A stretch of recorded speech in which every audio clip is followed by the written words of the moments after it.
мысалы бізді, Баян екеумізді кейбір адамдар сынайды. Айтады, сендер орыс қолсыңдар, қазақша таза сөйлемейсіңдер. Бірақ біз енді мүмкін, орыс тілінде оқыдық, орыс редакциясында жұмыс істедік. Бірақ қазіргі уақытта тырысып жатырмыз, қазақша сөйлеп жатырмыз. Бірақ Баян бір рет айтты ғой жақсы. Мен мүмкін қазақ тілінде жақсы сөйлемесем де, қаншама проекттерді Баян мысалы Қазақстанға жасады. Қаншама қазақ аруы, қаншама фильм, қаншама әншілер. Олардың бәрі қазақ тілінде ғой. Сол үшін біз бір-бірімізді сынамайық, бір-бірімізді қолдайық. Өйткені біз и так-то азбыз, да? И особенно әйел адамды қолдау керек деп ойлаймын. Мына мен тіл мәселесі ең бірінші.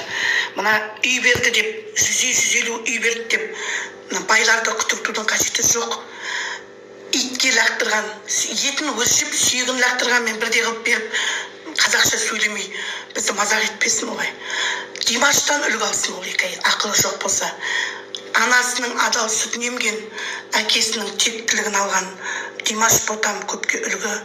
Біздің қазақтың бүкіл құндылығын дүние жүзіне паш етіп, керісінше өзінің табынушыларына ана тілін сөйлеткен Димаш көпке үлгі.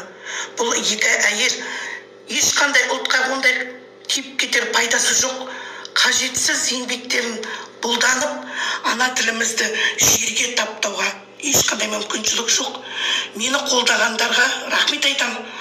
Мені даттағандарда ұят болу керек. Ұят болу керек. Қайырлы күн қазақ елі. Енді Құдай қаласа алдағы уақытта мен мына өзім құрметті қазақ елі. Құрметті қазақ елі. Мына Динара мен Баян еңбек етіп, күні-түні ұйықтамай байыды деп қате айтып тұрған жоқсыз ба? Сіздер күні-түні ұйықтамай жұмыс істеп жатқан адамдар бар ма араларыңызда? Онда сіздер неге бай болмайсыздар? Олай айтпаңыздар. Біздің Қазақстанда әділеттілік жоқ. Сол үшін осындайлар бай болады. Және бұлар бай болғанымен қоймай қазақша сөйлемейді. Енді бақыттысың ғой сен, байсың деп жатыр. Ана дүние мүліктеріңіздің сұрауы бар ғой. Сен оны дұрыс Димаш құсап, Италияда ән салып, Ресейде ән салып, Қытайда, Францияда ән салып, сол ақшамен еліңе келіп бай батқан жоқсың ғой. Біздің Қазақстанда отырып, нан жедің ба?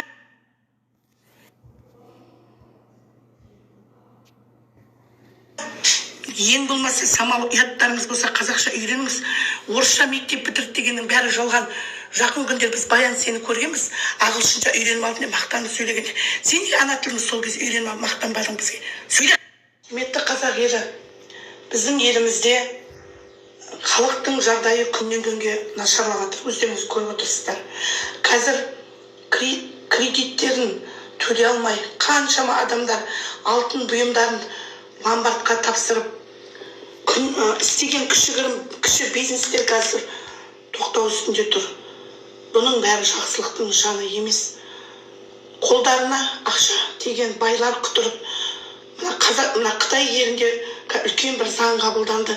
Мына бай әйелдер байлығын бүкіл экранға шығарып мақтанып, елдің жүйкесін тоздырмасын. Мен шүкір, мен ақшамба жоқтықтан айтқан жоқпын, бұны қарапайым халық үшін айттым. Және де бұл байлар енді байыдыңдар ма, қазақша сөйлеңіздер. Өйткені олар ешқашан қазақша ана тілін мойындамайды. Қарапайым халықтың не жазығы бар? Ширазға киерге кимей, ана тіл дәстүріміз бізге ана сақтап қалуымыз керек. Қазақстандағы бүкіл зиялы қауымның үнсіз болуы мені шырылдатып жалғыз өзін ана тілмен. Біз ана тілді ешқашан қорғап қала алмаймыз, достар. Тамағы тоқ, көйлегі көк адамдарға керек болмаған ана тілі әлсіз, ақшасы жоқ, кедей-кепшік, ешқашан біздің үніміз шықпайды.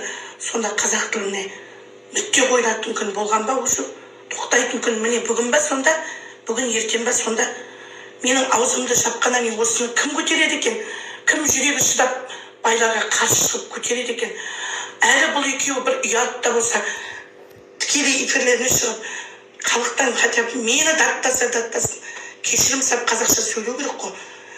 Бұл бай әлі талай жерді осындай тілге құрметсіздігімен үлгі болады.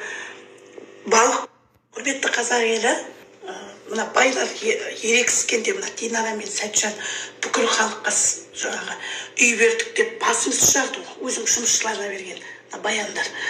Бүкіл байлар ерегіскенде осыларды басып өзіп сіздерді үй беріңіздерші, ауыздарына құм құйылсын. Қазақстанда тіпті беріп жатса, үкімет те беріп жатыр шүкір. Не болды соншама? Тіпті басымызды жарды ғой мынау екеуі. Үй берді. Берсе өзінің жұмысшың, берсең ертең депутат боласың. Мен бір сөзімнің өтірігі жоқ. Халықты олай аузын бүйтіп айға қарата бермеңдер. Ерексіңдер. Байлар көрдіңдер ғой бұл екеуін. Мә жаһанды жалпағынан басқа болады екен үй берсең. Қаншама байлар да көмектесіп жатыр, Аллаға шүкір. Осы Акиматтың бүкіл концертін бәрін өткізетін сол байлар ғой. Бұлар айтпайды, бұл екеуі тек сөйтіп ана тілімізді бүйтіп майыстыра бермеңдер. Байлар осы екі әйелдің аузын жауып беріңізші, үй беріп. Ана тілді қоратқызбайық. Аллах барлық мақтауымдықтар Алла алайық. Алланың елшісі ақыр заман мәзісін туралы емессіздер ме? Мына Баян Алагөзова, Динара Сәтжан, жаңағы Бағдагүл сынықшы, осы үшеуі қазір бүкіл қазақтың әңгімесіне айланып жатыр. Сонда оларға айтатын туралығым, Динара Сәтжан, одан кейін жаңағы Баян Алагөзова, былайша қарап отырсам, олар өзін нағыз қазақ, аты да, фамилиясы да, абырақтан өздері орысты көксейді, орыстың тілінде сөйлейді, орысша ашық-шашық жүрген нәрсенің соның бәрін жаңағы насихаттайды әлемген кезде. Сондай болған кезде көрмейсің бе дейді өзі Алла Тағала. Көрсетіп тұр ғой бізге орыстардың қандай болғанын. Оларға ескертіп бергізді өзі Алла Тағала уақытысында. Сол жаққа барып мен ескерттім. Ислам дінін қабылда деп. Ислам дінін қабылдамайтын болсаң, жердің бетінен жоғалтасың деді. Жоғалтамын деді Алла Тағала. Сонымен министерствоға барып ескерткеннен кейін барып, олар жаңа соғыс ашып кетті. Сонымен қазір құрдымға кетіп жатыр. Сол құрдымға кетіп жатқан елдің сөзін, тілін тебер қыласың ба еді өзі Алла Тағала. Тебер қыласыңдар сендер жаңағы орыс тілдан. Ал былайша тебер қылатын болсаң, сол күйі кететін болсаң, имандылыққа өз тіліңе оралмай, онда сен де құрдымға кетесіңдер дейді. Кім сондай орыс тілді жаңағыдай үгіттейді, әйтпесе соған жаңағы насихаттайды. Солардың бәрі құрдымға кетеді. Өйткені не үшін? Алла Тағала біз әрқайсымызға ұлт берді, одан кейін барып тіл берді. Ұлтқа бөлді, одан кейін барып тіл берді. Соны біз ығыстырып жатырмыз есебінде, орысшаларын, мәдениетті деп. Кейбір жаңағы қазақтар сауда жасаса, саудасының өзінде арасына орысшаны қосып қояды. Жаңағы сондай болғымыз бір өтімді, әйтпесе бір мәдениетті болатын жат. Ал керісінше, ол Алла Тағаланың жаңа берген тілін ығыстыру арқылы сен өзіңе Алланың ғазабын жіберіп жатсың. Сондай нәрсені білу керек. Сол үшін осы ескертуден кейін барып, сонда орысша сөз доғармайтын болсаңыздар, қазақ бола тұр. Онда соның тақсыретін тартатын боласыздар. Сол сияқты жаңа Бағдагүл сынықшы, оған да айтатын.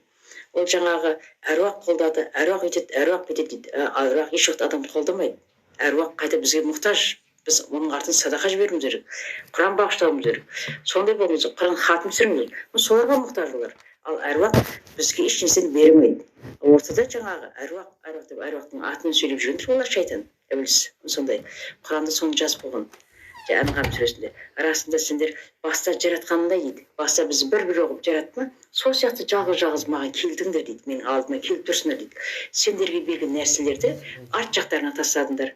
Сондай-ақ қолдаушы деп ойлаған нәрселеріңді, серіктеріңді сендермен бірге көре алмай тұрмын дейді. Қолдаушы әруақ қолдайды, анау қолдайды деген нәрсені сендермен бір көре алмай тұр, менің алдыма келіп тұрсың ғой сен деп тұр есебінде.